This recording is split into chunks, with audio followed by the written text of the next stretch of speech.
समझ के लाद लदनिया भूले मन, समझ के लाद लदनिया।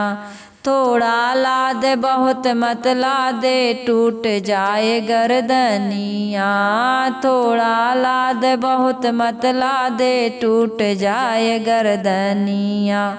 भूला मन समझ के लाद लदनिया, भूखा होए तो भोजन पाले आगे हाट न बनिया, भूखा होए तो भोजन हाट न बनिया। प्यासा होए तो पानी पी ले, प्यासा होए तो पानी पी ले आगे देश निपनिया। भूला मन समझ के लाद लदनिया, भूले मन समझ के लाद लदनिया। कहत कबीर सुनो भाई साधो, कहत कबीर सुनो भाई साधो, काल के हाथ बिकनिया। भूला मन समझ के लाद लदनिया, भूले मन समझ के लाद लदनिया। थोड़ा लाद, ये बाहर की लादी थोड़ा लादना पड़ता है क्योंकि शरीर लदा है जीव के ऊपर, इसलिए ये मजबूरी है। इस शरीर की व्यवस्था के लिए रोटी कपड़ा मकान औषधि की आवश्यकता पड़ती है, इसके बिना जीवन चलता नहीं है, इसलिए थोड़ा सा लादना आवश्यक है, उसकी अवहेलना नहीं की जा सकती है। लेकिन ज़्यादा लादोगे तो ज़्यादा भार आएगा, इसलिए थोड़ा लादो। साहेब कहते भूखा होए तो भोजन कर ले आगे हाट ना बनिया। सदगुरु कबीर साहिब जी कहते हैं सदगुरु संतों के सत्संग में आध्यात्मिक भोजन करो, मन की खुराक, मन की खुराक।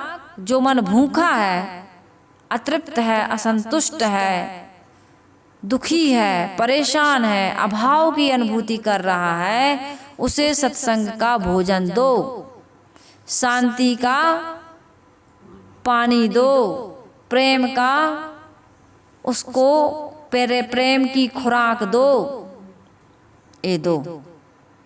सत्संग में जा करके, संत गुरु के शरण में जा करके हमें क्या करना चाहिए? सद्गुणों की खुराक इस मन को देनी चाहिए।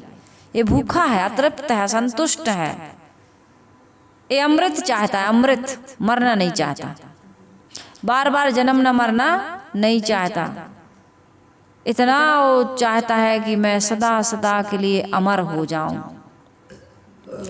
क्योंकि उसके अंदर अमृत भरा हुआ है, लेकिन अपने अमृत तत्व को भूल गया है। तो साहिब कह रहे सत्संग में जा करके तुम क्या करो? आध्यात्मिक भोजन करो, आध्यात्मिक भोजन, आत्मा की खुराक, ये सद्गुण है।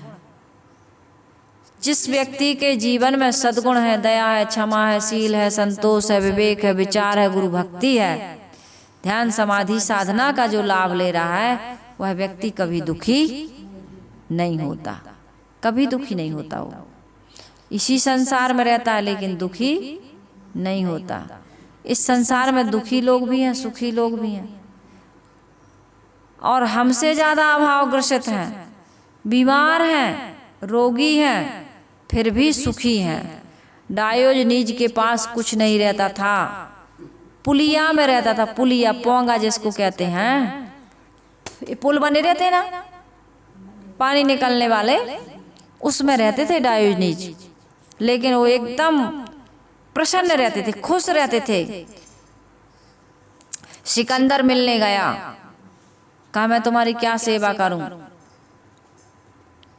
उन्होंने कहा भाई धूप आ रही थी, आप सामने खड़े हुए, थोड़ा साइड में हो जाइए, बस इतनी ही सेवा है, मुझे तुमसे कुछ चाहिए नहीं। हाथ फैलाना जिस दिन आदमी छोड़ देता है, उस दिन पैर फैला करके सोता है। सुख की नींद कौन सोता है? सुख की नींद, एक कहते हैं भिखारी था, दिन के 12 बज रहे थे, जैसे ही 12 बजे कटोरा को उल्टा किया और वहीं फुटपाथ पर सुख की नींद सो गया। कोई आदमी आया, अरे तुम कटोरा को उल्टा क्यों रखे हो? अरे बोले मेरा अभी सोने का टाइम है। भिखारी क्या कह रहा है? अभी मेरा सोने का टाइम है, अभी मैं भीख मुझे नहीं चाहिए। बड़े आदमी के खाने का टाइम क्या है, सोने का टाइम क्या है? जब तक बही खाता में हिसाब ठीक ना बैठ जाए, चाहे पूरी रात बीत जाए, सोएंगे नहीं। जब तक ग्राहक आ रहे हैं, मन नहीं होगा कि दुकान बढ़ा दें, यानी कि बंद कर दें। वो लोग बढ़ाना कहते हैं, बंद करना भी उनको डर लगता है कहने में। दुकान बंद नहीं, दुकान बढ़ाई जाती है। दिया बुझाया नहीं जाता, दिया बढ़ाया जाता है। बच्चा पैदा हुआ है, शादी हो रही है, कोई अच्छा मांगलिक कार्य हुआ, वहां जाकर के राम नाम सत्य है कहना अपशगुन है। ये दुनिया की सच्चाई। ऐसा आदमी भयभीत है, दुखी है, परेशान है कि दिया ना बुझाओ, दुकान ना बंद करो, राम नाम सत्य है ना कहो। जब सुनने वाला चला जाए संसार से, तब कहना राम नाम सत्य है। सबकी यही गत है। कागत है, कागत हो है जातन की मरघट में राम, है ना? गाती हो ना तुम लोग, कैसे गाती हो? जातन की कागत हो है जातन की मरघट में राम। इस शरीर की क्या गति होगी? कफन, 2 पैसे का कफन उड़ा करके तुमको इस संसार से गीले बांस पर लिटा करके बांध के ले जाएंगे। चल, कहीं ऐसा ना हो मुर्दा ही चल पड़े और लौट के आ जाए, इसलिए बांध बूंद के ले जाते हैं। लड़क के कहीं आ गए तो एक बुढ़िया थी, कहते हैं मर गई।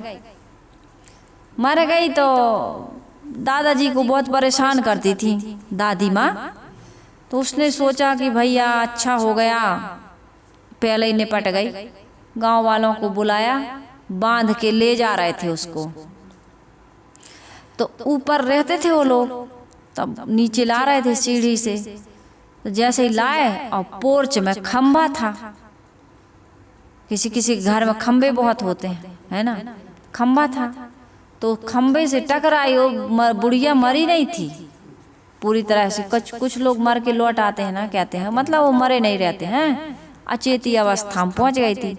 तो जैसे ही खंबे से टकराई वो अर्थी, और क्या हुआ, बुढ़िया जाग गई। तो बूढ़े व्यक्ति को बड़ी परेशानी, बोले सोचे थे चलो बला टर गई, अब ये तो फिर से मर करके जी गई। हम तो सोचे मर गई तो बला टर गई, अब ये फिर जिंदा हो गई।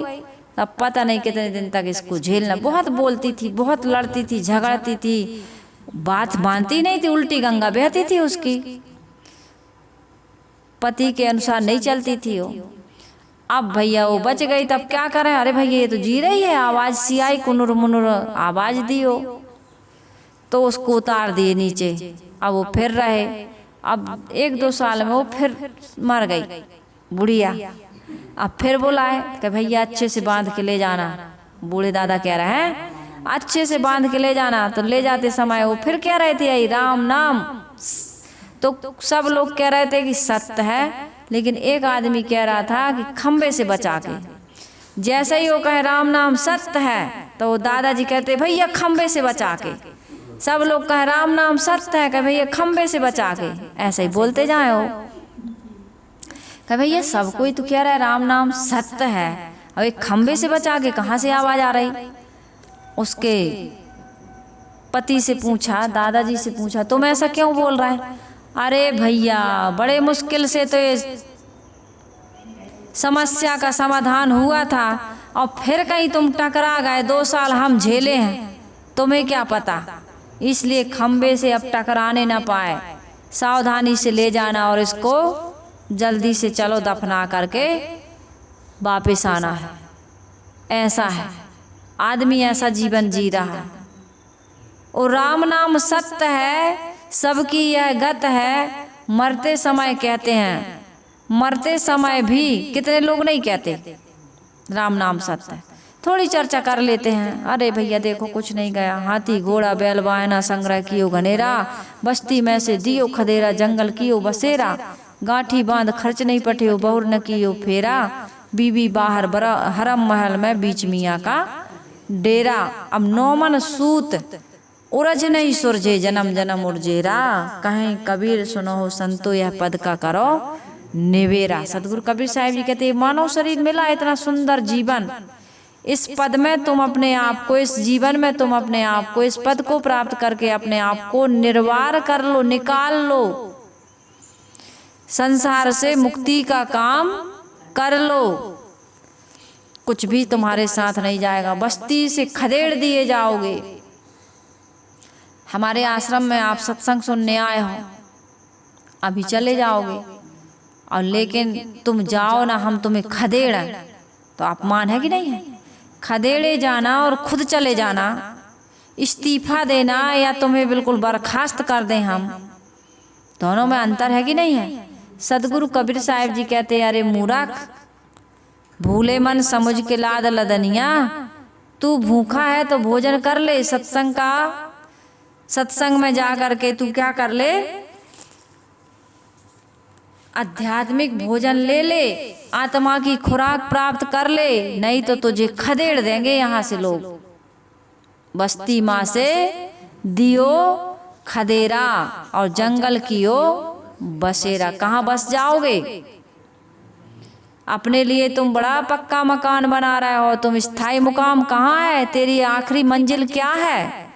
उसमें कोई खिड़की नहीं, कोई दरवाजा नहीं, कोई तकिया नहीं, कोई गद्दा नहीं, कोई पलंग नहीं, वहां से तुम्हें कहीं आना और जाना नहीं है।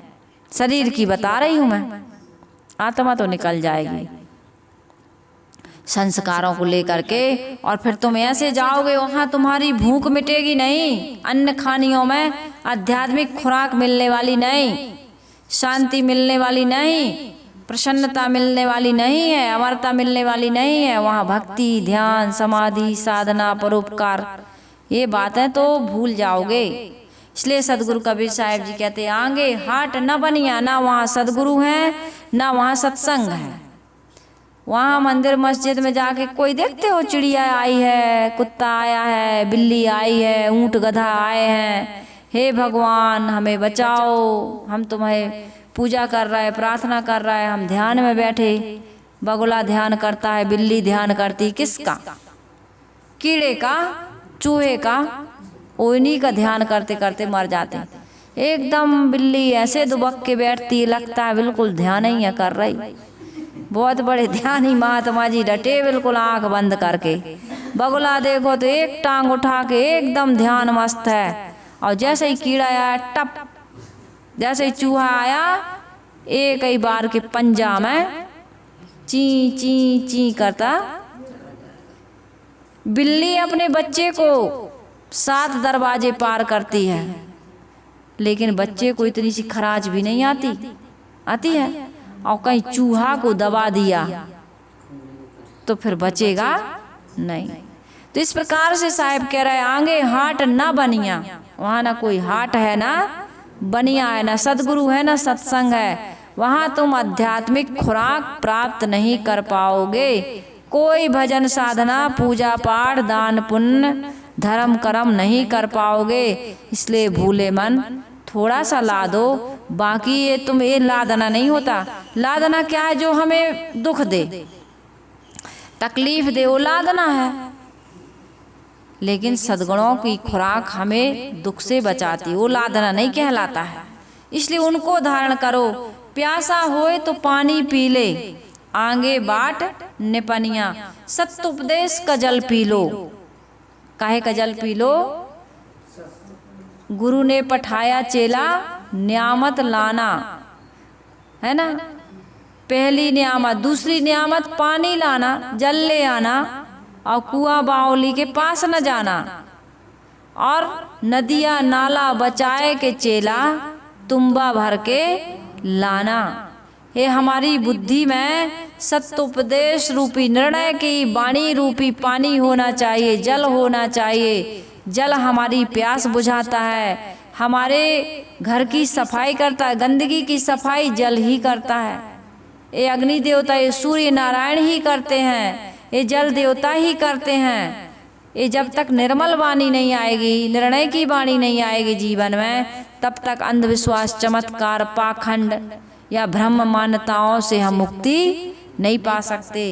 इसलिए निर्णय की वाणी, सत्योपदेश रूपी जल पी करके हमारे अंदर की पिपासा, अंदर की जिज्ञासा का समाधान करो और सत्संग सरोवर में जा करके निर्मल वाणी का पानी पी करके आत्म तृप्त, आत्म संतुष्ट हो जाओ। सदगुरु कबीर साहब जी कहते हैं, कहीं कबीर सुनो हो साधो, सुनो भाई साधो, काल के हाथ बिकनिया, तुम काल के हाथ बिके हो।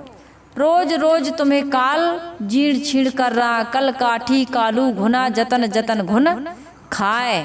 काया मध्य, इस काल काया के मध्य में कौन बस रहा? काल। काया मध्य काल बसत है, मरम न काहू पाए। तुम मरम नहीं, तुम रहस्य को समझ नहीं रहे, काल बसा है। हमारा जीवन कितना बचा कोई पता? जो जितना ज्यादा लंबा जीवन जी चुका है, उसका जीवन उतना थोड़ा बचा है। एक प्रोफेसर क्लास में आया, बच्चों से बोला, मैं इस क्लास में सबसे छोटा हूँ। बच्चे हंसने लगे। प्रोफेसर क्या कह रहा है कि मैं क्लास में सबसे छोटा हूँ। बच्चे हंसने लगे, बच्चों को क्या पता।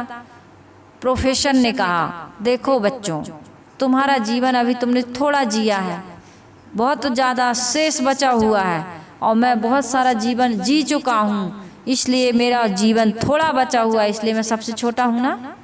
जो जितना बड़ा, जितनी ज़्यादा उम्र का आदमी होता है वो सबसे छोटा है।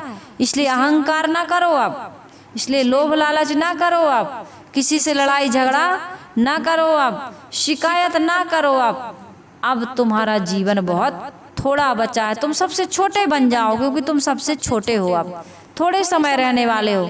वो बस में यात्रा कर रही थी, वो साहब बताती ना, सुचेता साहब, बस में यात्रा कर रहे थे, एक लेडीज बैठी थी और उसको धक्का मार दिया, उसके पैर पर पैर रख दिया, उससे लड़ाई झगड़ा करने लगे लोग। वो कुछ नहीं बोले, चुप हो गए, खड़े हो गए, लेडीज हो जेंट्स हो कोई भी। लोगों ने कहा तुम कुछ बोलते क्यों नहीं? अरे बोले मेरी यात्रा बहुत छोटी है, बस अगले स्टॉप पर हम उतरने वाले हैं, थोड़े के लिए क्या लड़ाई झगड़ा कराएं। हमारा स्टॉप कब आ जाएगा हमको पता नहीं है, कब हमारी मंजिल आ जाए, कब शरीर छूट जाए हमको पता नहीं है। जवानी में जो किए, लेकिन अब जब से जागे तब से सही, कहीं कबीर जान दे बही। बीत गया वो बीत गया, अब वर्तमान में थोड़ा सा समय बचा है, अपने थोड़े से समय को अच्छा बनाए। अंत भला तो सब भला। सदगुरु कबीर साहब जी कहते हैं, कहीं कबीर सुनो भाई साधु, काल के हाथ बिकनिया, भूले मन समुझ के लाद लदनिया। धीरे धीरे एक काल रूपी घुन हमको अंदर से खोखला बना रहा है। पैर कहीं रख रहा है, कहीं पड़ रहा है। अब हो रहा कि नहीं हो रहा? थोड़े में गिर जाते हैं, थोड़े में हड्डी टूटने का डर है। बुढ़ापे में बहुत सावधानी से, सतर्कता से चलने की, व्यवहार बर्ताव करने की, सोचने की, विचारने की, संग्रह करने की जरूरत है। नहीं तो ऐसे ही आंख मुंद जाएगी, पता भी नहीं चलेगा। तो भाई सत्संग से जुड़े हैं हम सभी लोग, हम सब अपना अपना काम करें। लोग बिगड़ रहे हैं, गांव बिगड़ रहा है, ये सब शिकायत ना करो। बहू बेटे की शिकायत, पति किसी की शिकायत नहीं। कल एक व्यक्ति का मेरे पास फोन आया था, बहुत सुंदर लगा उनसे बात करके। बोले आप बैठी हो, कहे वीडियो कॉल करेंगे। वीडियो कॉल के लिए 2 दिन पहले उन्होंने अप्लाई किया था। साधना साहब ने बताया, मैंने कहा कोई बात नहीं, चलो वीडियो कॉल में बात कर लेते हैं। आज का साधन ऐसा है, उनके यहाँ बड़े बड़े संत आते जाते हैं। कुछ ऐसी बात हुई, चर्चा हुई, वो इतने प्रभावित हुए, उनकी ऐसी भक्ति भावना। कबीर आश्रम देवरी चैनल उनको बहुत बहुत धन्यवाद, बहुत बहुत शुभकामनाएं दे रहा है। यदि वो हमारे विचारों को सुने तो उन तक पहुंचेंगी ये बातें। उन्होंने 1100 रुपया का सहयोग किया। आश्रम बन रहा साहब, ईंटें अभी प्लास्टर नहीं हुआ है, दिख रहा है कि ज़रूरत है। बोले हमारे पास पेंशन वेंशन नहीं आती है, फिर भी हम 1100 रुपये का सहयोग कर रहे हैं। एक व्यक्ति और कल फोन किया, बोले 5000 का हम सहयोग कर रहे हैं। उन्होंने 5000 का सहयोग किया। तो उन सभी दानदाताओं को बहुत लोगों ने बहुत बढ़िया दान किया है। मैंने कहा ना कि मांगने की जरूरत नहीं पड़ी, लोग दे रहे हैं, सहयोग कर रहे हैं। ऐसे श्रद्धालु भक्तों के लिए कबीर आश्रम देवरी चैनल हमेशा गुरुदेव के चरणों में उनके लिए मंगल कामना करता रहता है। आप सबका जीवन सुखद हो, मंगलमय हो। और जो सहयोग नहीं करते उनके लिए भी भाई सुनते हैं, अपना जीवन सुंदर बना रहे हैं, एक कम सहयोग नहीं है। हमारी वाणी को आप सफल सार्थक बना रहे हैं, अपना जीवन निर्मल पवित्र बना रहे हैं। जो व्यक्ति अपना जीवन सुंदर बना लेता है ना, उसके संपर्क से सबका जीवन सुंदर बन जाता है। मुझे आशीर्वाद मिलेगा कि मेरा पति सुधर गया, मेरा बेटा सुधर गया, मेरी पत्नी सुधर गई, मेरी बहन सुधर गई। यदि कोई मेरी विचारों को सुन करके सही रास्ता सन्मार्ग पर लग रहा है तो कबीर साहब जी तो कहते हैं, सोई हित बंधु मोहि भावै, जात कुमारग मार्ग लावे। ये पुण्य और परमार्थ के रास्ते पर चलकर मुझे जो लाभ होगा, आपका फोन आ जाता है, आप आभार व्यक्त करते हैं, खुशी जाहिर करते हैं, यही मेरे लिए बहुत बड़ा उपहार है। ऐसी प्रसन्नता और खुशी आप जाहिर करते रहें। प्रवचन को आप सुनते हैं तो इसको लाइक करते रहें। थंबनेल जो अंगूठा बना रहता है ऊपर की ओर, उसको आप टच कर देंगे तो मुझे एक वोट मिल गई कि इतने लोगों ने मेरे विचारों को पसंद किया है। आप दूसरे को आप भेजिए और लोगों के जीवन में सुधार हो गया। आजकल ग्रुप बने रहते हैं व्हाट्सएप में और भी चाह जगह, जैसे जैसे आप ऐप्स चलाते हो, आप चैनल को भी सब्सक्राइब कर लें। आइए हम सभी लोग गुरुदेव जी का आभार व्यक्त करते हैं और उनके चरणों में वंदना करते हैं, फिर हम सत्संग को विराम देंगे। वंदन है गुरुदेव तुमको, वंदन वंदन है गुरुदेव तुमको, वंदन है गुरुदेव। काल जाल के फंदा भारी, काल जाल के फंदा भारी, परख लखायो भेव तुमको, परख लखायो भेव तुमको। वंदन है गुरुदेव, वंदन है गुरुदेव तुमको, वंदन गुरुदेव। गुरु समान और को दाता, गुरु और को दाता।